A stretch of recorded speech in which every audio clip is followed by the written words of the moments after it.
എത്രയോ വലിയ അനർത്ഥങ്ങളും അപകടങ്ങളും പെട്ടെന്ന് ഈ ഭൂമിയിൽ സംഭവിക്കാനിടയായി. നമ്മൾ ജീവിക്കുന്ന ഈ ലോകത്തിൽ നമ്മൾ യാത്രകൾ, നമ്മളായിരിക്കുന്ന സാഹചര്യങ്ങളൊക്കെ നമ്മൾ നോക്കിയാൽ ഒന്നും നമ്മുടെ ഒരു കൺട്രോളിലല്ല കാര്യങ്ങൾ പോകുന്നത്.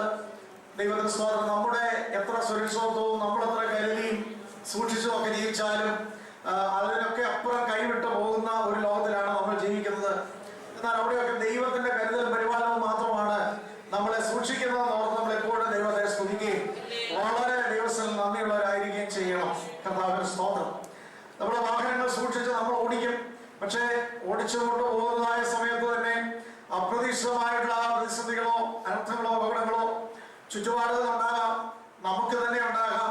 ദൈവത്തിന് സ്തോത്രം ചെയ്യുന്നു. നമ്മൾ യാത്ര ചെയ്യുമ്പോൾ, നടക്കുമ്പോൾ, നമ്മൾ വാഹനം ഓടിക്കുമ്പോൾ, അവയൊക്കെയുള്ള സാഹചര്യങ്ങളിൽ ദൈവം നമുക്ക് ആരോഗ്യമുള്ള ഒരു മനസ്സും നമ്മുടെ ബോധ മനസ്സ് കൃത്യമായി നിലനിൽക്കുന്നതുകൊണ്ടൊക്കെയാണ് എല്ലാ കാര്യങ്ങളും നടന്നു പോകുന്നത്.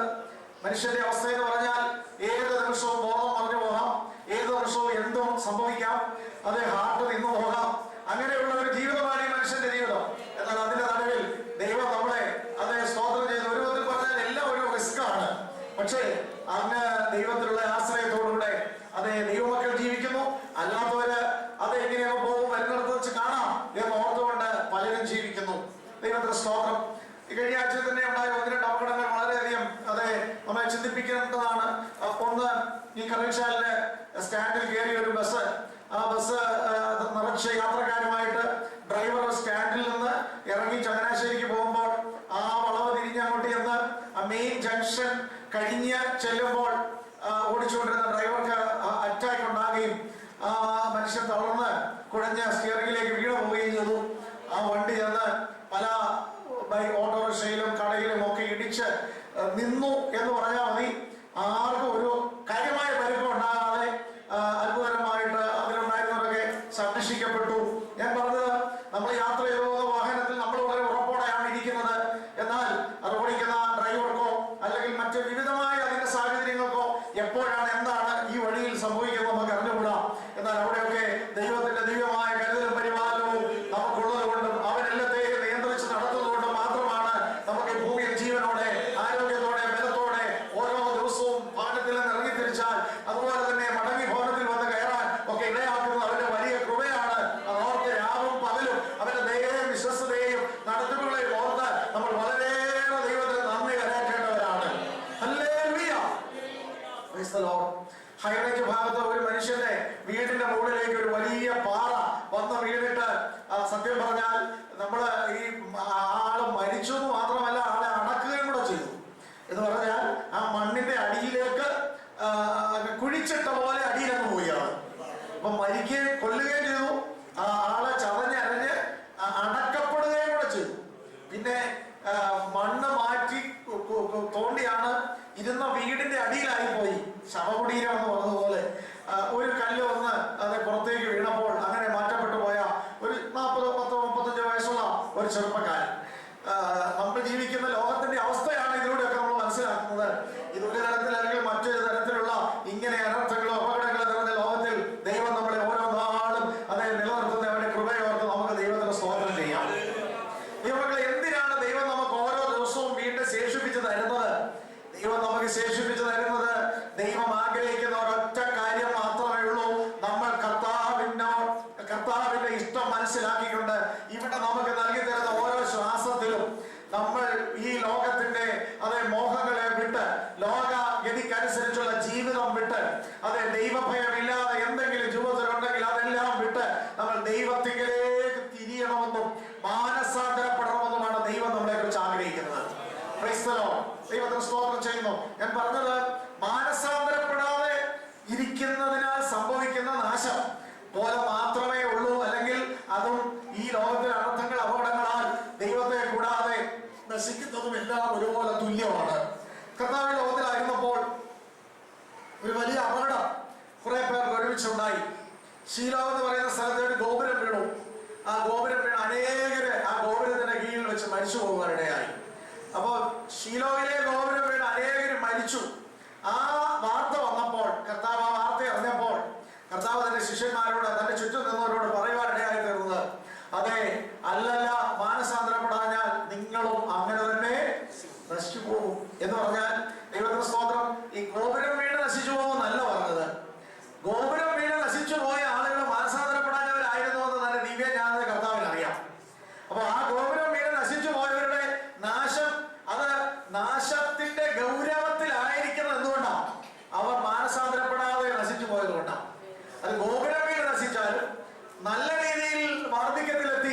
മരിച്ചാലും, അത് അറ്റാക്ക് വന്നോ മറ്റേതെങ്കിലും രോഗങ്ങളിലൂടെ മരിച്ചാലും, അല്ലല്ല മാനസാന്തരപ്പെടാഞ്ഞാൽ നിങ്ങൾ എല്ലാവരും അങ്ങനെ തന്നെ നശിച്ചു പോകും.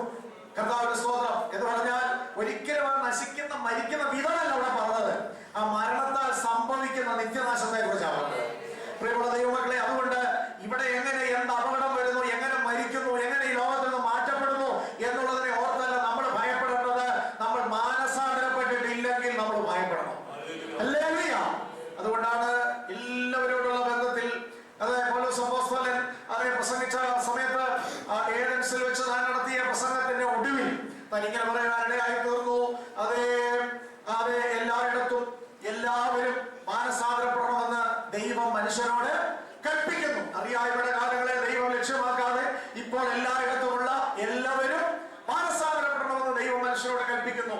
ഞാൻ പറഞ്ഞത്, നമുക്ക് ദൈവം ദിവസങ്ങൾ ദീർഘിപ്പിച്ചു തരുമ്പോൾ അവിടെ ഇത്രയുമൊക്കെ അനർത്ഥങ്ങൾ സംഭവിച്ചു, അപകടങ്ങൾ സംഭവിച്ചു, അനേകം ലോകത്തിൽ മാറ്റപ്പെട്ടു. നമ്മൾ ആയുസ്സോടെ ആരോഗ്യത്തോടെ വീണ്ടും ഒരു ദിവസവും കൂടെ, ഒരു വർഷവും കൂടെ, ഒരു മാസവും കൂടെ ഒക്കെ ദൈവം നമുക്ക് നൽകി തന്നിരിക്കുന്നു. ഈ ആഴ്ച നമ്മൾ സുരക്ഷിതരായി ആരോഗ്യത്തോടെ ആയിരിക്കുന്നു. അടുത്ത ആഴ്ച ഈ സമയത്ത് നമ്മൾ എവിടെ എങ്ങനെ ആയിരിക്കും എന്നുള്ളത് നമുക്കാർക്കും മുൻകൂട്ടി പറയുവാൻ കഴിയുന്നതല്ല. എന്നാൽ ഒരു കാര്യം കർത്താവ് നമ്മളെ ഓർമ്മിക്കുന്നു. ദൈവത്തിന് സ്തോത്രം ചെയ്യുന്നു. ഇപ്പോഴാണ് രക്ഷാ ദിവസം, ഇപ്പോഴാണ് സുപ്രസാദ കാലം. ഹല്ലേലൂയ. ഇന്ന് നിങ്ങൾ അവന്റെ വചനം കേൾക്കുന്നുവെങ്കിൽ നിങ്ങളുടെ ഹൃദയം കഠിനപ്പെടാതെ ദൈവസന്നിധിയിൽ ഏറ്റുപറഞ്ഞ് മാനസാന്തരപ്പെട്ട് ദൈവസന്നിധിയിലേക്ക് ഇന്ന് അടുക്കുക. അങ്ങനെയാണെങ്കിൽ ആ നാശം നമ്മളെ വിട്ട് മാറിപ്പോകാനിടയാണ്. മരിച്ചാൽ എന്താണ്, അനർത്ഥത്തിലൂടെ ആയാൽ എന്താ, അപകടത്തിലൂടെ ആയാൽ എന്താ, രോഗത്തിലൂടെ ആയാൽ എന്താ, ഒരു ദൈവമൈനല്ല. അതെ, അത് ഭയമില്ല. അതേ, മരണമേതിന്റെ ജയമെവിടെ, പാതാളമേതിന്റെ വിഷമമെവിടെ എന്ന് പറഞ്ഞുകൊണ്ട് യേശു ക്രിസ്തു മുഖാന്തരം നമുക്ക് ജയം നൽകുന്ന ദൈവത്തിന് സ്തോത്രം പറഞ്ഞുകൊണ്ട് ശക്തിയോടെ മരണത്തെ ആണെങ്കിലും എതിരേൽക്കുവാൻ കഴിയുന്നത് ദൈവമക്കൾക്ക് മാത്രമാണ്. ദൈവമക്കളെ, ആ പദവിയാണ് ക്രൂശിലെ യാഗത്തിലൂടെ നമ്മുടെ വാഴ്ത്തപ്പെട്ട കർത്താവ് നമുക്ക് ഒരുക്കി തന്നത്. അതോർത്ത് നമുക്ക് ദൈവത്തെ മഹത്വപ്പെടുത്താം. കാലം നമ്മുടെ വായിച്ചതായ ഈ 22-ാം സങ്കീർത്തനം, ദൈവത്തിന് സ്തോത്രം. വിശുദ്ധ സങ്കീർത്തനങ്ങളിൽ വളരെ പ്രത്യേകമായ ഒരു വിഭാഗം സങ്കീർത്തനങ്ങൾ വേദപണ്ഡിതന്മാർ മശീഹ സങ്കീർത്തനങ്ങൾ എന്ന് പ്രത്യേകം പറഞ്ഞിട്ടുള്ളതാണ്. 18 സങ്കീർത്തനങ്ങൾ വിവിധ കാരണങ്ങളാൽ അതിൽ ഉൾക്കൊള്ളിച്ചിരിക്കുന്ന വിഷയങ്ങളുടെ അടിസ്ഥാനത്തിൽ മശീഹ സങ്കീർത്തനങ്ങളായി വേർതിരിക്കപ്പെട്ടിട്ടുണ്ട്. 180 സങ്കീർത്തനങ്ങളിൽ 18 സങ്കീർത്തനങ്ങൾ മശീഹ സങ്കീർത്തനങ്ങളായി നമുക്ക് കാണുവാൻ കഴിയും. ഈ സങ്കീർത്തനങ്ങളിൽ ഏറ്റവും പ്രധാനമായ മശീഹ സങ്കീർത്തനം 22-ാം സങ്കീർത്തനം തന്നെയാണ്. മശീഹ സങ്കീർത്തനം എന്ന് പറഞ്ഞാൽ പഴയ നിയമകാലത്ത് ഇസ്രായേലിന്റെ ഇടയിൽ അതേ മാനവർഗത്തെ രക്ഷിപ്പാനും ഇസ്രായേലിന്റെ വീണ്ടെടുപ്പുകാരനുമായിരിക്കുന്ന ഒരു മശീഹയെ, അതായത് ഒരു രക്ഷകനെ ദൈവം ഈ ഭൂമിയിലേക്ക് അയക്കുമെന്നുള്ള വാഗ്ദത്തം അവർക്ക് കൊടുത്തിരുന്നു. നമുക്കറിയാം, ഈ വാഗ്ദത്തം ദൈവം ആദ്യം കൊടുത്തത് പാപത്തിൽ വീണുപോയതായ ആദമോമാർക്കാണ്. സ്ത്രീയുടെ സന്തതിയായി ഒരുവൻ വരികയും സർപ്പത്തിന്റെ തലയെ തകർക്കുകയും ആ പാപത്തിൽ സർപ്പത്താൽ ചതിക്കപ്പെട്ട മനുഷ്യവർഗത്തെ വീണ്ടെടുക്കുവാൻ ഞാനൊരു സന്തതിയെ അയക്കും എന്ന് ദൈവം അന്നേ വാഗ്ദത്തം ചെയ്തിരുന്നു. പിന്നീട് എല്ലാ തലമുറകളിലും ആ വാഗ്ദത്തം ദൈവം ആവർത്തിച്ചു. പ്രവാചകന്മാർ മുഖാന്തരം ഇസ്രായേലിനോട് പല അത് പറഞ്ഞു. അത് പല നിലകളിലൂടെയാണ് പറഞ്ഞത്. യേശു ഈ ഭൂമിയിൽ വന്നാൽ അവൻ ചെയ്യുന്ന ശുശ്രൂഷയുടെ വിവിധ അർത്ഥ തലങ്ങൾ ഉൾക്കൊള്ളിച്ചുകൊണ്ടാണ് പല നിലകളിൽ പല രീതികളിൽ ആ വാഗ്ദത്തം കൊടുത്തിരുന്നത്. ദൈവത്തിന് സ്തോത്രം ചെയ്യുന്നു. ഒരു പ്രവാചകനെ അയക്കും എന്ന് ദൈവം പറഞ്ഞിട്ടുണ്ട്. കാരണം യേശു ക്രിസ്തുവിന്റെ ശുശ്രൂഷയിൽ പ്രവാചക ശുശ്രൂഷ ഉണ്ടായിരുന്നത് കൊണ്ട്. ഒരു പുരോഹിതനെ അയക്കും എന്ന് പറഞ്ഞിട്ടുണ്ട്. അപ്പോൾ യേശു ക്രിസ്തുവിന്റെ ശുശ്രൂഷയിൽ ഒരു പുരോഹിത ശുശ്രൂഷ ഉണ്ടായിരുന്നുണ്ട്. ഒരു രാജാവിനെ അയക്കും എന്ന് പറഞ്ഞിട്ടുണ്ട്. യേശു ക്രിസ്തുവിന്റെ ശുശ്രൂഷയിൽ ഒരു രാജാവിന്റെ ശുശ്രൂഷ അടങ്ങിയിരുന്നത് കൊണ്ട് അനുഭവിക്കുന്ന ഒരു ദാസനെ പോലെ വേദന ചെയ്യുന്ന ഒരുവനെ അയക്കും. കാരണം മനുഷ്യവർഗത്തിന്റെ പാപത്തിന് പരിഹാരത്തിന് വേണ്ടി കഷ്ടതയും വേദനയും അനുഭവിച്ചുകൊണ്ട് അവൻ യാഗമാക്കപ്പെടുവാൻ പോകുന്നത് മുൻകൂട്ടി കണ്ട് യെശയ്യാ പ്രവാചകൻ മുതലായവർ ആ കർത്താവിന്റെ ഭൂമിയിൽ അനുഭവിക്കേണ്ട വസ്തുതകളെയും അവന്റെ ക്രൂശമരണത്തെയും വളരെ ചിത്രത്തിൽ എന്ന പോലെ വ്യക്തമാക്കിയിട്ടുള്ള പ്രവചനങ്ങൾ മുൻകൂട്ടി കൊടുത്തിരുന്നു. തന്നെയുമല്ല, ആത്യന്തികമായി ഇസ്രായേലിനെ വീണ്ടെടുപ്പാനുള്ളവരും ഉദ്ധരിപ്പാനുള്ളവരും ഈ ഭൂമിയിൽ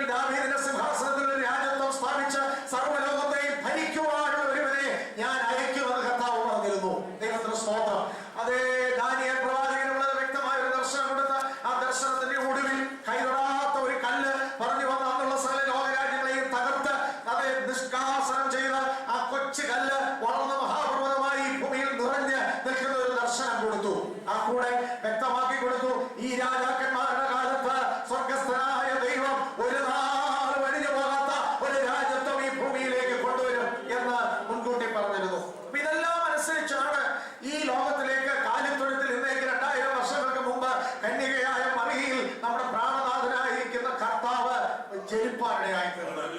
യേശു ഈ ഭൂമിയിൽ ജനിച്ച് ജീവിച്ച് കർത്താവിന്റെ ശുശ്രൂഷയുടെ ഒടുവിലായി അതേ താൻ ആ പെസഹ ആഴ്ചയിൽ യെരൂശലേമിലേക്ക് വരികയും അതേ ക്രൂരന്മാരായ അതേ ദുഷ്ടന്മാരായ പടയാളികൾ, റോമൻ ഗവൺമെന്റിന്റെ പടയാളികളാൽ അപ്പോൾ തന്നെ യഹൂദ പ്രമാണിമാരായ മഹോന്നതന്മാര്, ശാസ്ത്രിമാര്, പരീക്ഷന്മാര്, സദൂക്യരും എന്ന് വേണ്ട സംഘത്തിൽപ്പെട്ടവരും എല്ലാം ചേർന്ന് കർത്താവിനെ പിടിച്ച് അതേ വിസ്തരിച്ച് ഒടുവിൽ പീലാത്തോസ് അവനെ കൊല്ലുവാൻ ഒരു കാരണവും ഇല്ലായിരുന്നുവെങ്കിലും ഏൽപ്പിച്ചു കൊടുത്തു. അങ്ങനെ നമ്മുടെ വാഴ്ത്തപ്പെട്ട കർത്താവ് കാൽവറിയിൽ മരിപ്പാനിടയായി. ക്രൂശിൽ മനുഷ്യവർഗത്തിന് വേണ്ടി കർത്താവ് മരിച്ചു. അതിനു മുമ്പും അതിനു പിമ്പും അതുപോലുള്ളൊരു മരണം അതേ ലോകത്തിൽ ഉണ്ടായിട്ടില്ല. അത്ര വ്യത്യസ്തമായ പ്രത്യേകതയോടുകൂടെ നമുക്ക് വേണ്ടി നമ്മുടെ വാഴ്ത്തപ്പെട്ട കർത്താവ് ഈ ലോകത്തിൽ യാഗമരണം വരിക്കുവാൻ ഇടയായി തീർന്ന ആ വലിയ സംഭവത്തെ മുൻകൂട്ടി സൂചിപ്പിച്ചിട്ടുള്ള സങ്കീർത്തനങ്ങളെയാണ് മശിഹ സങ്കീർത്തനങ്ങൾ എന്ന് പറയുന്നത്.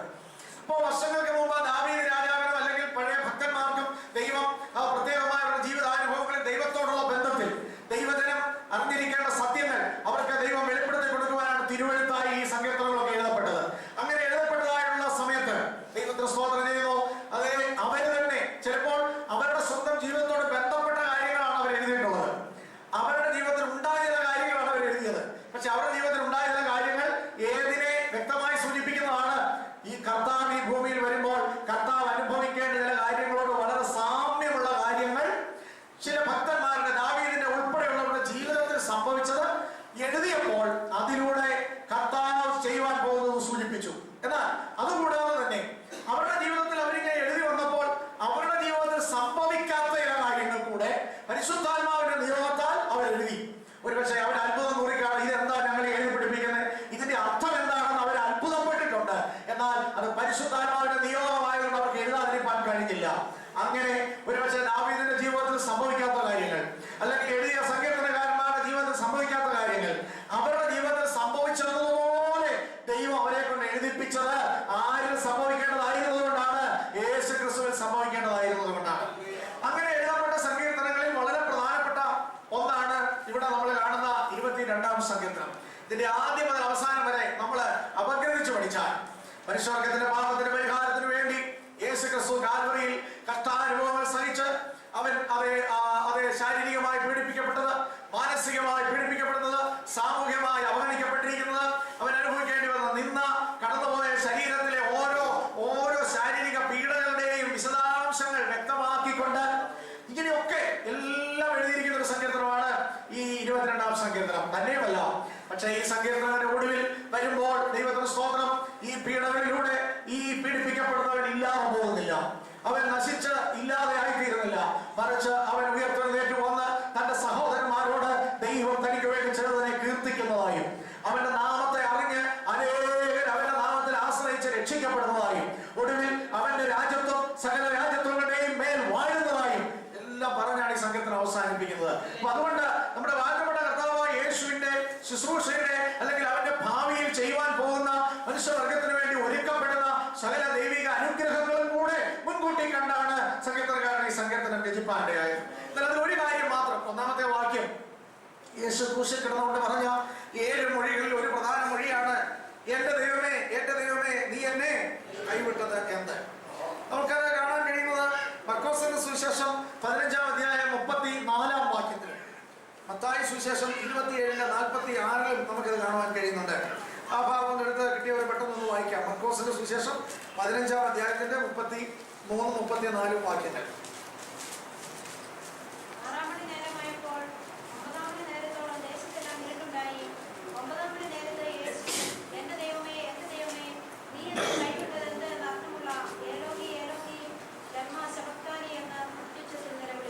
കർത്താവ് നിലവിളിച്ചതായ ഒരു പ്രത്യേക സംഭവമാണ് അവിടെ നമ്മൾ കാണുന്നത്.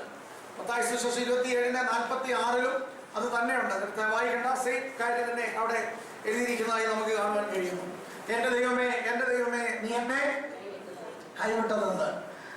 യേശുക്രിസ്തുവിന്റെ ഈ ഭൂമിയിലെ ജീവിതത്തെ കുറിച്ച് കർത്താവ് മാനവർഗത്തിന്റെ രക്ഷകനായി ഭൂമിയിലേക്ക് വന്ന ഏക സത്യ ദൈവമാണ്.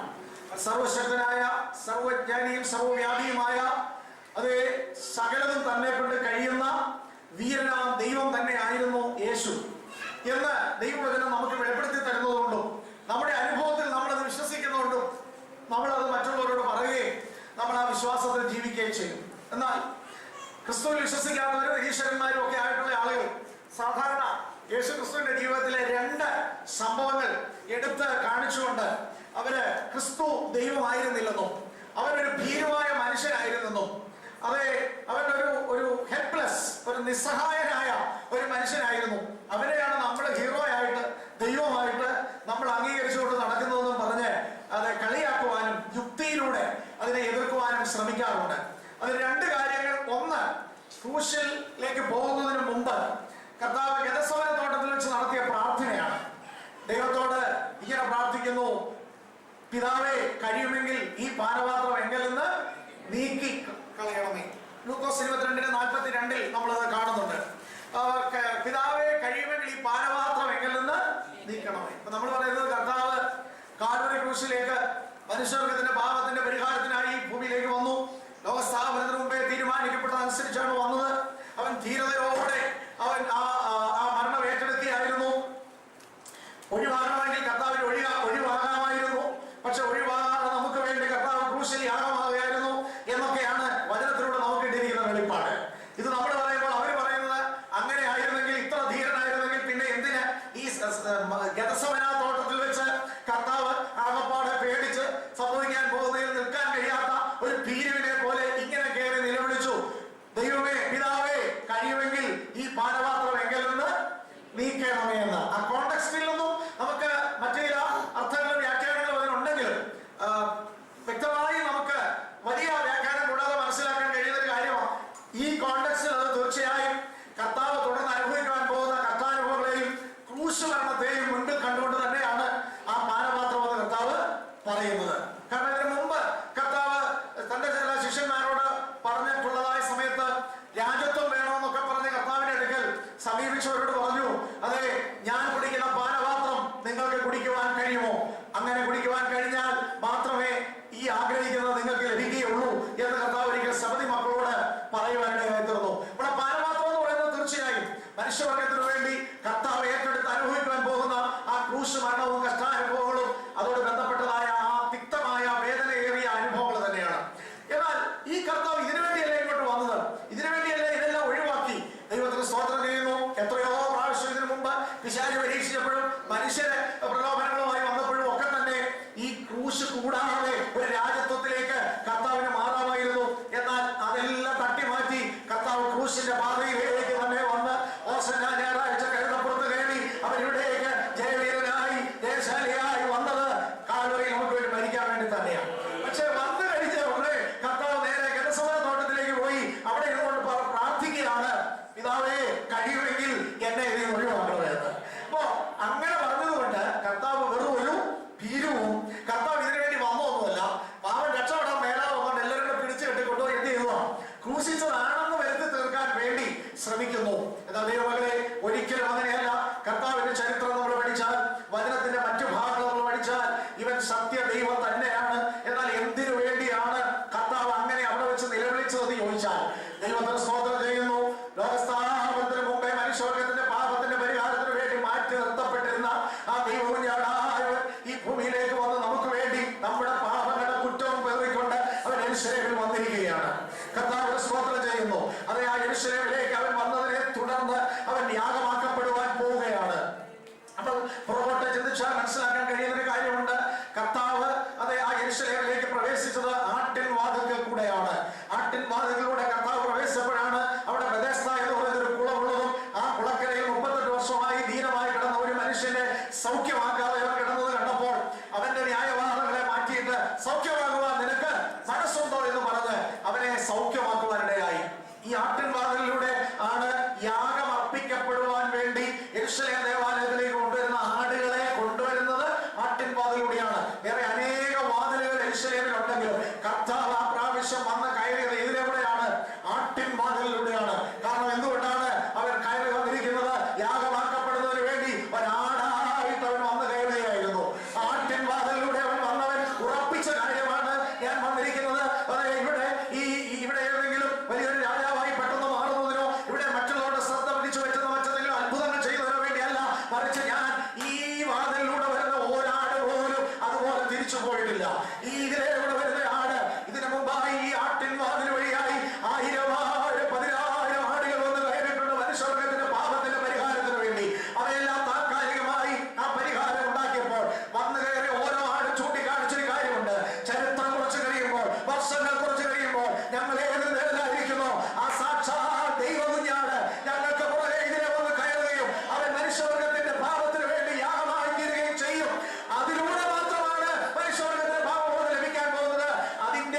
സൂചനയായി മാത്രം, പ്രതിനിധികളായി മാത്രമാണ് ഞങ്ങൾ വരുന്നതെന്ന് പറഞ്ഞാണ് ഇതുവരെ ആളുകൾ വന്നുകൊണ്ടിരുന്നത്. ഇപ്പോഴിതാ സാക്ഷാൽ യോഹന്നാൻ സ്നാപകൻ ചൂണ്ടിക്കാട്ടിയ ഇതാ ലോകത്തിന്റെ പാപത്തെ ചുമന്നൊഴിക്കുന്ന ദൈവത്തിന്റെ കുഞ്ഞാണ് അവിടെ വന്ന് കയറാനിടയായി. തീർച്ചയായും മരിക്കുവാൻ, യാഗമാകുവാൻ വേണ്ടി തന്നെയാണ് വന്നത്. എന്നാൽ അതിനു മുമ്പായിട്ട് സകല മനുഷ്യവർഗത്തോടും എല്ലാവരും വ്യക്തമായി അറിയേണ്ട ഒരു കാര്യമുണ്ട്. ഈ ക്രൂശിലെ മരണം മനുഷ്യവർഗത്തിന് വേണ്ടി ദൈവമായ കർത്താവ് അനുഭവിക്കുന്നത് ഒരു നിസ്സാര കാര്യമായി മനുഷ്യർ കാണാനിടയാകരുത്.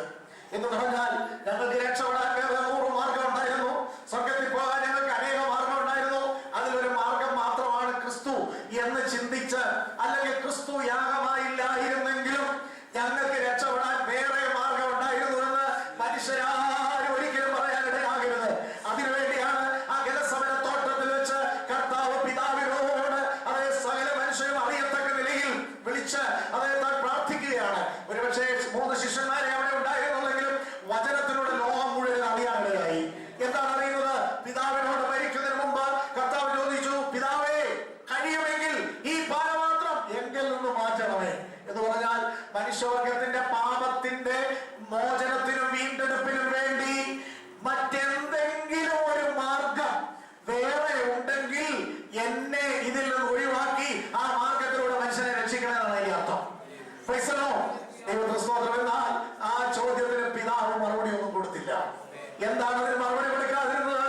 പകരം ഒരു ദൂതനെ അയച്ച് കർത്താവിനെ ശക്തീകരിച്ചെന്നാണ് പറഞ്ഞത്.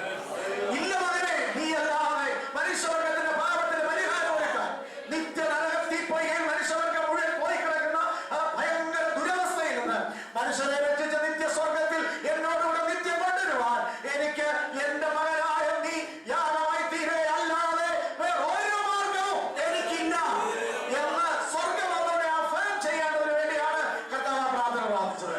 കഴിയുമെങ്കിൽ വേറെ എന്തെങ്കിലും മാർഗമുണ്ടെങ്കിൽ എന്നെ ഇതിൽ നിന്ന് വിടുവിക്കണമേ. പ്രിയമുള്ള ദൈവമക്കളെ, നമ്മുടെ കർത്താവ് യാഗമായില്ലായിരുന്നെങ്കിൽ നമുക്ക് ആർക്ക് രക്ഷപ്പെടുവാൻ ഒരു മാർഗമില്ലായിരുന്നു.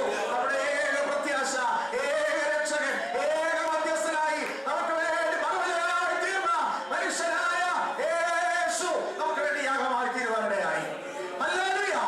ദൈവമക്കളെ, ഈ വിശദീകരണമാണ് നമുക്കതിന് കൊടുക്കാനുള്ളത്. കർത്താവിന് സ്തോത്രമല്ലാതെ എന്ന കർത്താവ് രക്ഷപ്പെട്ടു പോകാൻ വേണ്ടിയല്ല, മറിച്ച് മനുഷ്യവർഗത്തിന്റെ വീണ്ടെടുപ്പിന് ക്രിസ്തുവിന്റെ യാഗമല്ലാതെ, യേശുവിന്റെ മരണമല്ലാതെ വേറൊരു മാർഗം ദൈവത്തിനില്ല എന്ന് ഒന്നുകൂടെ അത് ഉറക്കെ തെളിയിക്കുന്നതിന് വേണ്ടിയാണ് ആ പ്രാർത്ഥന പ്രാർത്ഥിച്ചത്. രണ്ടാമത്, ഈ നിരീശ്വരാദികളൊക്കെ പറയുന്ന വേറൊരു കാര്യം, ഇദ്ദേഹം ഇത്ര ധീരനായിട്ട് തന്നെത്താൻ ഏൽപ്പിച്ചു കൊടുത്തു. മരിക്കാൻ ഭയമില്ലായിരുന്നു. കർത്താവിനെ പിടിക്കാൻ വേണ്ടി വന്ന ആളുകളെ കുറിച്ച് നമ്മൾ പഠിച്ചാൽ, ദൈവത്തിന്റെ സ്തോത്രം, ഇവൻ സർവശക്തനായ ദൈവമാണ്. അതെ, ഒരു പ്രത്യേക ഭാഗത്ത് കർത്താവിനെ പിടിക്കാൻ വടിയും വാളും ഒക്കെ ആയിട്ട് ഈ ചേവകരും മഹാപുരോഹിതന്മാരയച്ച ചേവകരും കുറെ ഗുണ്ടാസംഘം എല്ലാം കൂടെ ഇങ്ങനെ അടുത്ത് വരുന്നതായ സമയത്തുണ്ടല്ലോ, കർത്താവ് ആരാണെന്ന് ഇവരിങ്ങനെ തിരയുക. ശിഷ്യന്മാർ പലരും ഏകദേശം ഇവരുടെ ഡ്രസ് കോഡും അവരുടെ രീതിയും ഒക്കെ ഒരുപോലെ ഇരിക്കുന്നതുകൊണ്ട് ആരാണെന്ന് കണ്ടുപിടിക്കാൻ പ്രയാസം. അതിനുവേണ്ടിയാണല്ലോ യൂദായെ ഇവര് പൈസ കൊടുത്ത് ഒറ്റ കൊടുക്കാൻ വേണ്ടി ആക്കിയത്. എന്നാൽ കർത്താവ് നേരിട്ടൊരു ഭാഗത്ത് നമ്മൾ കാണുന്നുണ്ട്. ഇവർ വരുന്ന സമയത്ത് കർത്താവ് നേരെ ഇവരുടെ നേരെ നിന്നിട്ട് ഇവരിങ്ങനെ തിരയുക, ഓരോരുത്തരെ നോക്കുക. യേശു ആരാ ഇങ്ങനെ നോക്കിക്കൊണ്ടിരുന്നപ്പോൾ യേശു മുമ്പോട്ട് കയറി നിന്നിട്ട് പറയുന്നൊരു ഭാഗമുണ്ട്, നിങ്ങൾ ആരെ അന്വേഷിക്കുന്നു? അത് ഞാനാകുന്നു എന്ന് പറഞ്ഞു. ഞാനാകുന്നു എന്ന് പറഞ്ഞ മാത്രയിൽ ചുറ്റും നിന്ന ഈ ചേവകര് മുഴുവൻ എന്ത് ചെയ്യാനിടയായി? ബോധം കിട്ടും നിലത്ത് വീഴും. അങ്ങനെ സംഭവം ഉണ്ടാവുന്നുണ്ട്. ദൈവത്തിന്റെ സ്തോത്രം. ഇവൻ ആരാന്നറിയാമോ? ഈ ഞാനാകുന്നു എന്നുള്ള പ്രയോഗം ആരുടെ പേരാണെന്നറിയാമോ? അതാണ് സർവശക്തനായ ദൈവത്തിന്റെ പേര്. ദൈവത്തിന്റെ സ്തോത്രം. ഒരിക്കൽ ഫറവോന്റെ അടുക്കൽ മോശ എന്നേച്ച് എന്റെ ജനത്തെ വിട്ടയക്കുവാൻ യഹോവ അത് കൽപ്പിക്കുന്നു, അവരുടെ ദൈവം കൽപ്പിക്കുന്നു ചോദിച്ച ഉടനെ മോശയോട് ഫറവോൻ ചോദിച്ചു, ഞാൻ അവനെ അനുസരിച്ച് ഈ ജനത്തെ വിട്ടയക്കാൻ ഈ യഹോവ ആര് എന്ന് ചോദിക്കുന്ന ഒരു ഭാഗമുണ്ട്. ഉടനെ ദൈവത്തിന്റെ സ്തോത്രം, മോശ ചെന്ന് ദൈവത്തോട് ചോദിച്ചു, ദൈവമേ, ഫറവോൻ ചോദിക്കുന്നു നീ ആരാണ്? അതെ, വിട്ടയക്കാൻ പറഞ്ഞ ദൈവം ആരാണെന്ന് പേര് കിട്ടണം പുള്ളിക്ക്. പല ദൈവങ്ങളുണ്ടല്ലോ മിസ്രൈമിൽ. അപ്പൊ അതുപോലെ പല ദൈവങ്ങളെ ഞാൻ കേട്ടിട്ടുണ്ട്. അപ്പൊ ഇസ്രായേൽ മക്കളെ വിട്ടയക്കണമെന്ന് പറഞ്ഞ ദൈവം എന്നുള്ള രീതിയിലാണ് ആര് ചോദിച്ചത്? ഫറവോൻ ചോദിച്ചത്. ഉടനെ മോശയോട് ദൈവം പറഞ്ഞു, നീ ചെന്ന് അവരോട് പറഞ്ഞേക്ക്, എന്റെ പേര് ഞാനാകുന്നവൻ ഞാനാകുന്നു. I am that I am എന്ന് പറഞ്ഞാൽ ദൈവത്തിന്റെ സ്തോത്രം, ഈ ലോകത്തിലെ ഏതെങ്കിലും ഒരു മനുഷ്യനെ വിളിക്കാവുന്ന ഒരു പേര് ഉള്ളവനല്ല സകലത്തെ സൃഷ്ടിച്ച ദൈവം. അവൻ സ്വയംഭൂവാണ്. അവൻ ആദിയും അവസാനവും ഇല്ലാത്തവനാണ്. അവൻ അൽഫയും ഒമേഗയുമാണ്. അവൻ സർവശക്തനാണ്. അവൻ നിത്യനാണ്. അവൻ വിശുദ്ധനാണ്. ഈ പ്രപഞ്ചത്തിൽ അടങ്ങാത്തവനാണ്. ഇവിടുത്തെ ഒരു പേരിൽ ഒതുക്കാവുന്നവനല്ല ദൈവത്തിന്റെ സ്തോത്രം എന്ന് പറഞ്ഞാൽ, ഞാൻ ഇന്നലെയും ഇന്നും എന്നേക്കും നിൽക്കുന്നവനാണ്. അതാണ് എന്റെ പേര്. ഞാനാകുന്നവൻ ഞാനാവും. ദൈവമാണ്, സർവശക്തനായ ദൈവത്തിന്റെ നാമമാണ്. ഒരു വിധത്തിൽ പറഞ്ഞാൽ യേശു ഇതിനെ പിടിക്കാൻ വന്നവരുടെ ചുറ്റും ഇവരിങ്ങനെ തെരഞ്ഞുകൊണ്ടിരുന്നപ്പോൾ യേശു പറഞ്ഞു, നിങ്ങൾ ആരെ തിരയുന്നു? അത് ഞാനാകുന്നു. ദൈവത്തിന്റെ സർവശക്തനായ ആ ദൈവത്തിന്റെ പേരിന്റെ മുമ്പിൽ മുഴുവൻ പടയാളികളും നിലത്ത് വീണുപോയി. ദൈവത്തിന്റെ സ്തോത്രം. ഞാൻ പറഞ്ഞത്, ഇത്ര ശക്തനായ ഈ കർത്താവിന്, ഇത്ര ശക്തനായ ഈ ഏക ദൈവത്തിന് ഈ മൺകീടങ്ങളായ ഈ റോമൻ പടയാളികൾ എന്ന് പറഞ്ഞാൽ വല്ലതുമാണോ? ഒന്നുമല്ല. ദൈവത്തിന് സ്തോത്രം ചെയ്യുന്നു. എത്ര ദൂതന്മാരെ ഇറക്കി ആ സമയത്ത് രക്ഷപ്പെടാനും തന്റെ ചുറ്റുമുള്ളവരെ മുഴുവൻ സംരക്ഷിച്ച് ചാമ്പലാക്കാനും ശക്തിയുള്ളവരായിട്ടും അവൻ ദൈവത്തിന് സ്തോത്രം ചെയ്യുന്നു. അവര് ആ ബോധം വിട്ട് വീണവരെ എഴുന്നേൽപ്പിച്ചുകൊണ്ട് അവരെ കൊണ്ട് തന്നെ പിടിപ്പിച്ചു. ഇതാ ഞാൻ, നിങ്ങൾ പിടിച്ചുകൊള്ളുകയും എന്ന് പറഞ്ഞുകൊണ്ട് അവരെ കൊണ്ട് തന്നെ പിടിപ്പിച്ചു. കാരണം അവന്റെ നാമത്തിന്റെ മുമ്പിൽ അവർ താഴെ വീണു. എങ്കിൽ പോലും എന്റെ നിങ്ങളെ ഓർത്ത്, മനുഷ്യവർഗത്തെ ഓർത്ത്, എന്റെ നിങ്ങളോടുള്ള സ്നേഹത്താൽ നമ്മുടെ വാഴ്ത്തപ്പെട്ട കർത്താവ് ദൈവത്തിന് സ്തോത്രം ചെയ്യുന്നു. അവൻ തന്നെത്താൻ എന്ത് ചെയ്യുവാനിടയായി? അത് ഏൽപ്പിച്ചു കൊടുക്കുവാനിടയായി. ഇങ്ങനെ ഏൽപ്പിച്ചു കൊടുത്ത കർത്താവ്, പ്രിയമുള്ളവരെ, ദൈവത്തിന് സ്തോത്രം ചെയ്യുന്നു. എന്തുകൊണ്ട് ഇത്ര ധൈര്യമായി ആ ക്രൂശിലേക്ക് പോയി? വരുവീൻ നാം പോകാം എന്ന് പറഞ്ഞാൽ കരസ്വരത്തോടെ നിന്ന് പോകുന്നേ. കർത്താവ് ശക്തീകരിച്ചു കഴിഞ്ഞോടെ പറയുന്നത്, വരുവീൻ നാം പോകാം എന്ന് പറഞ്ഞ് അങ്ങോട്ട് ചെല്ലുമ്പോഴാണ് ഇവര് വരുന്നതും തിരയുന്നതും. അവരുടെ കയ്യിലേക്ക് തന്നെ എന്ത് ചെയ്തു? ഏൽപ്പിച്ചു കൊടുത്തു. അവരെ പിടിച്ചു, കോലം കൊണ്ട് അടുപ്പിച്ചു, മുഖം കെട്ടി, മുട്ടുകൊണ്ട് അവന്റെ മുഖത്ത് ഇടിച്ച്, നീ ആരാണ് എന്ന് പറഞ്ഞാൽ, നീ ഒരു പ്രവാചകനാണല്ലോ, ദൈവമാണല്ലോ. ഇതൊക്കെ പറഞ്ഞിട്ടും അതേ സ്തോത്രം, അറുക്കാനുണ്ടോ എന്നുള്ള മുമ്പിൽ കുഞ്ഞാടിനെ പോലെയും, രോമം കത്തിരിക്കുന്നവരുടെ മുമ്പിൽ ആടിനെ പോലെയും അവരൊന്നും ഒരു വാക്ക് പോലും പറയാതെ അവൻ എനിക്ക് നിങ്ങൾക്ക് വേണ്ടി അതെല്ലാം സഹിച്ചു. ഒരു കുറ്റവും കാണുന്നില്ല. അവനെ വിധിച്ച കോടതികളെല്ലാം വിധിച്ചു. ഒടുവിൽ പീലാത്തോസ് പറഞ്ഞു, ഇവനിൽ ഞാൻ ഒരു കുറ്റവും കാണുന്നില്ല. എന്നിട്ടും യഹൂദന്മാരുടെ ആക്രോശ നിമിത്തം അവരെ പ്രസാദിപ്പിക്കേണ്ടതിന് വേണ്ടി ദൈവത്തിന് സ്തോത്രം യേശുവിനെ അവൻ ക്രൂശിപ്പാൻ ഏൽപ്പിച്ചു കൊടുത്തു. നമ്മുടെ നാട്ടപ്പെട്ട കർത്താവ് അടിയേറ്റ് അവരുടെ ശരീരം മുഴുവൻ തകർന്ന് അവരെടുക്കുവാൻ വയ്യാത്ത മരക്കുരിശ് പഠിപ്പിച്ചുകൊണ്ട് ഗോൽഗോഥാ കുന്നിൻ മുകളിൽ കൊണ്ടുപോയി. ആ കൂടെ അന്ന് മരിക്കേണ്ടിയിരുന്ന, വധിക്കപ്പെടേണ്ട രണ്ട് നീചന്മാരുടെ കള്ളന്മാരുടെ നടുവിൽ അവനെ ഒരു നീചനെ പോലെ നിർത്തി ക്രൂശിച്ചു. പ്രിയമുള്ളവരെ, ആ യേശുവിനെ ക്രൂശിച്ച ആ പച്ച പൈൻമര കുരിശ് ആ കുഴിയിട്ട് നാട്ടി അവന്റെ ശരീരം മുഴുവൻ ആണിയിൽ കിടന്ന് ഉലഞ്ഞ് അവൻ വേദന എടുത്തപ്പോൾ ദൈവത്തിന്റെ സ്തോത്രം അവിടെ കിടന്നുകൊണ്ട് അവൻ 7 മൊഴികൾ ഒന്നിനൊന്നായി പറഞ്ഞു. അതിലൊന്നാണ്, എന്റെ ദൈവമേ, എന്റെ ദൈവമേ, നീ എന്നെ കൈവിട്ടതെന്ന്. ഇതാണ് ഈ ഈശ്വരനെ പറ്റി പറയുന്നത്. ഇത്ര ധീരമായി മരിക്കാൻ പോയവൻ എന്തിനാണ് അവിടെ കിടന്നുകൊണ്ട് ഈ ഭീരുക്കൾ കിടന്ന് കാണുന്നത് പോലെ അവിടെ കിടന്ന്? അത് നമ്മള് ലൂക്കോസ് വായിച്ചാൽ എന്റെ ദൈവമേ, എന്റെ ദൈവമേ എന്ന അർത്ഥമുള്ള ഏലി ഏലി ലമ്മ ശബക്താനി എന്ന് അവൻ ഉറക്ക നിലവിളിച്ചെന്ന നാട് മുഴുവൻ കേൾക്കെ വലിയമായി നിലവിളിച്ചു. ഈ വലിയ അപകടമോ അനർത്ഥമോ പ്രയാസമോ ഒക്കെ വരുന്ന സമയത്ത് ആളുകൾ, അയ്യോ രക്ഷിക്കണേ, എന്നെ കൈവിട്ടോ എന്ന് ചോദിച്ച് അലർന്ന പോലെ നമ്മുടെ കർത്താവ് കിടന്ന് അലറി. ആ കർത്താവിനെയാണോ നിങ്ങൾ ദൈവം എന്ന് പറഞ്ഞ് ഇങ്ങനെ കൊണ്ടുനടക്കുന്നേ? വല്ല ശക്തിയെ കഴിവുള്ളവരായിരുന്നെങ്കിൽ അവിടെ കിടന്ന് ഈ അലർച്ച അലറുമായിരുന്നു. ദൈവമക്കളെ, വേദശാസ്ത്രപരമായി ദൈവവചനപ്രകാരവും നമ്മൾ ചിന്തിച്ചാൽ അതിന് കിട്ടുന്ന ഒരു എക്സ്പ്ലനേഷൻ, മറ്റു പല വ്യാഖ്യാനങ്ങളും ഒക്കെ വചനപ്രകാരം നമുക്കുണ്ടായിരിക്കാം. എന്നാൽ അതിലെ ഒരു എക്സ്പ്ലനേഷൻ ഞാൻ മനസ്സിലാക്കിയത്, ദൈവത്തിന് സ്തോത്രം ചെയ്യുന്നു, ഈ നിമിഷത്തിൽ എന്താണ് സംഭവിച്ചതെന്നറിയാമോ? മനുഷ്യവർഗം മുഴുവൻ പാപത്തിന്റെ ഫലമായി നിത്യ നരകത്തിൽ പോയി കിടന്ന്, നിത്യ നരകത്തിൽ നിത്യമായി നിലവിളിക്കേണ്ട ഒരു നിലവിളിയുണ്ട്. ആ നിലവിളി ഇതാണ്, എന്റെ ദൈവമേ, എന്റെ ദൈവമേ, നീ എന്നെ കൈവിട്ടത് എന്ത്? അവിടെ കിടന്നുപോയ നിത്യ നിലവിളിക്ക് ഒരിക്കലും മറുപടി ഉണ്ടാകുന്നില്ല. മരണം, നിത്യമരണം എന്ന് പറഞ്ഞാൽ ദൈവത്തിങ്കിൽ എന്നേക്കുള്ള വേർപാടാണ്. ദൈവത്തിന്റെ സ്തോത്രം. ഇന്ന് രക്ഷാ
എന്ന് അവൻ തന്നെ അരുളി ചെയ്തിരിക്കുന്നുവല്ലോ. ആകയാൽ കർത്താവ് എനിക്ക് തുണ, ഞാൻ പേടിക്കുകയില്ല. മനുഷ്യനോട് എന്ത് ചെയ്യുമെന്ന് നമുക്ക് ധൈര്യത്തോടെ പറയാം. കാരണം ഒരു ദിവസം എന്റെ കർത്താവ് ദൈവത്താൽ കൈവിടപ്പെട്ടതുകൊണ്ട് ഇന്ന് എനിക്ക് ഉറപ്പോടെ പറയാൻ കഴിയുന്ന കാര്യമുണ്ട്, എന്റെ കർത്താവ് ഇനി എന്നെ ഒരിക്കലും കൈവിടത്തില്ല. ഞാൻ ആളുകളിൽ ആശ്രയിക്കുന്നുണ്ട്, ഞാൻ ക്രിസ്തുവിലായതുകൊണ്ട് ഞാൻ ഒരു നാളെ കൈവിടപ്പെടുകയില്ല. പ്രിയമുള്ളവരെ, അവൻ നമുക്ക് തരുന്ന വാഗ്ദത്തം, ക്രിസ്തു കൈവിടപ്പെട്ടു എനിക്ക് വേണ്ടി എന്ന്. കാൽവരിയിൽ അവൻ എനിക്ക് വേണ്ടി ദൈവത്താൽ കൈവിടപ്പെട്ടു എന്ന്. അതെ, അവൻ ദൈവമായിരുന്നതുകൊണ്ട് ദൈവത്തിന് സ്വർഗ്ഗം മരിച്ചടക്കപ്പെട്ടെങ്കിലും മൂന്നാം നാൾ ശക്തിയോടെ ഉയർത്തെഴുന്നേറ്റ് ഇന്ന് സ്വർഗ്ഗത്തിൽ ദൈവത്തിന്റെ വലഭാഗം എനിക്ക് വേണ്ടി പക്ഷപാതം എന്റെ പേര് വ്യക്തമായി അറിഞ്ഞുകൊണ്ട് അവന്റെ ഉള്ളംകരങ്ങളിൽ എന്നെ വഹിച്ചുകൊണ്ട് ദൈവത്തിന്റെ സ്തോത്രം. ഒരു ഇസ്രായേൽ മഹാപുരോഹിതൻ ഇസ്രായേൽ ഗോത്രങ്ങളെ മുഴുവനും തന്റെ രണ്ട് മാർവിലും മാർപ്പതക്കങ്ങളിൽ വഹിച്ചുകൊണ്ട് ദൈവസ്ഥലിൽ കൈ ഉയർത്തി നിൽക്കുന്ന പോലെ എന്റെ കർത്താവ് എന്നെ തന്റെ മാർവിൽ വഹിച്ചുകൊണ്ട് സ്വർഗ്ഗത്തിൽ ദൈവത്തിന്റെ വലഭാഗം നിൽക്കുന്നുണ്ട്. അവനെന്നെ അറിയുന്നുണ്ട്, അവന്റെ ബലഹീനത അറിയുന്നുണ്ട്. കഴിഞ്ഞ വ്യാഴ്ച ചിന്തിച്ചുണ്ട്. അതുകൊണ്ട് കണ്ണ് ലഭിപ്പാനും തത്സമയത്ത് സഹായത്തോടെ കൃപ പ്രാപിപ്പാനും ധൈര്യത്തോടെ കൃപാസനത്തിൽ കണ്ടെത്തിയത്. അത് ഞാൻ നിന്നെ ഒരു നാൾ കൈവിടുകയില്ല, ഉപേക്ഷിക്കുകയില്ല എന്ന വാഗ്ദത്തം നമുക്ക് തരേണ്ടതിന് എന്റെ കർത്താവ് ക്രൂശിൽ എന്റെ ദൈവത്തെ കൈവിടപ്പെടുവാനിടയായി. ഇന്ന് നമ്മൾ സന്തോഷിക്കുന്നു, കാരണം എന്റെ കർത്താവ് എന്നോട് കൂടെ ഉണ്ട്. നമ്മൾ പോകുന്ന ജീവിതയാത്രയിലെ ഏത് സാഹചര്യത്തിലും നമ്മൾ തളർന്നു പോകേണ്ട കാര്യമില്ല, ക്ഷീണിച്ചു പോകേണ്ട കാര്യമില്ല, മടുത്തു പോകേണ്ട കാര്യമില്ല, അത് നിരാശപ്പെടേണ്ട കാര്യമില്ല. കർത്താവ് എനിക്ക് തുണ, ഞാൻ പേടിക്കുകയില്ല എന്ന് നമുക്ക് ധൈര്യമായി പറയാം. എന്റെ കർത്താവിനോട് ഉണ്ട്. ദൈവമക്കളെ, അന്ന് ആ വലിയ നേട്ടം നമുക്ക് വേണ്ടി യേശു അത് നേടിയതുകൊണ്ടാണ് വിശുദ്ധ പൗലോസ് പോലും ഈ കർത്താവിന് വേണ്ടി നിൽക്കുമ്പോൾ തന്റെ പല പ്രതിവാദങ്ങളിലും തന്നോട് കൂടെ നിൽപ്പാൻ ആരുമില്ലായിരുന്നു. താൻ പറഞ്ഞു, എല്ലാവരും എന്നെ കൈവിട്ടു, എങ്കിലും കർത്താവ് എനിക്ക് തുണ നിന്നു. ഹല്ലേലൂയ. ഒരിക്കലും നമ്മളെ കൈവിടുകയില്ല. കണ്ടാൽ ലോകാവസാനത്തോളം എല്ലാ നാളും ഞാൻ നിങ്ങളോട് കൂടെ ഇരിക്കുമെന്നുള്ള ആ വാഗ്ദത്തത്തിന്റെ ഉടമകളായി തീരുവാൻ ദൈവം ഭാഗ്യം തന്നോർത്ത് കരമുയർത്തി ദൈവത്തെ സ്തുതിക്കാം. ഹല്ലേലൂയ. ആ പ്രത്യാശയോടെ നമുക്ക് വരുന്ന ദിവസങ്ങളിൽ മുമ്പോട്ട് ജീവിക്കാം. ഈ വചനങ്ങളാൽ ദൈവമായ കർത്താവ് നമ്മളെ ഇവരെയും അനുഗ്രഹിക്കുമാറാകട്ടെ.